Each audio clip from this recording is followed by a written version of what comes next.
வங்கக்கடலில் குறைந்த காற்றழுத்த தாழ்வு பகுதி நிலவி வருவதால் எண்ணூர் காமராஜர் துறைமுகத்தில் 3ஆம் எண் புயல் எச்சரிக்கை கூண்டு ஏற்றப்பட்டுள்ளது. காற்று மணிக்கு 35 முதல் 45 கிலோமீட்டர் வேகத்தில் வீசும் என வானிலை ஆய்வு மையம் எச்சரித்தது. இதையறியாமல் திருவள்ளூர் மாவட்டம் பழவேற்காடு கோரைக்குப்பத்தைச் சேர்ந்த மீனவர்கள் மீன்பிடிக்க 5 படகுகளில் அதிகாலை 4 மணிக்கு 20 மீனவர்கள் கடலுக்கு சென்றனர். கடலில் காற்றின் வேகம் அதிகரித்ததால் மேலும் புயல் எச்சரிக்கை கூண்டு ஏற்றப்பட்ட தகவல் தெரிந்ததால் கரைக்கு திரும்பும் முயற்சியில் ஈடுபட்டனர். ஆனால் கடல் அலை உயரமாக அடித்ததால் படகுகள் கரைக்கு வர முடியாமல் ஒன்றன் பின் ஒன்றாக கவிழ்ந்தன.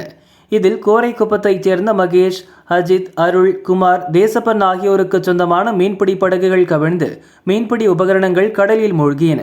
கடலில் தத்தளித்த 20 மீனவர்களை சக மீனவர்கள் படகுகளையும் மீனவர்களையும் மீட்கும் பணியில் ஈடுபட்டனர்.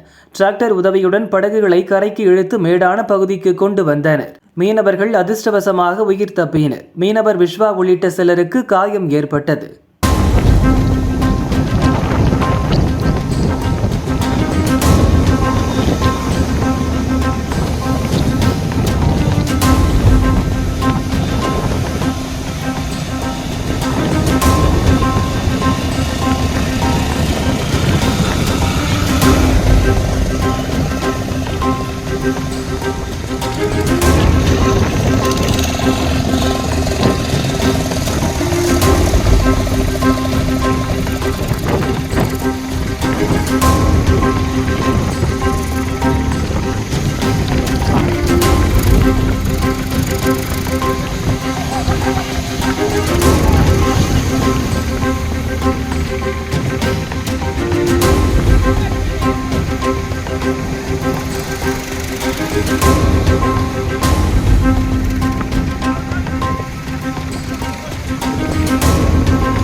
அதுவும் 5 இல்லை மட்டும்.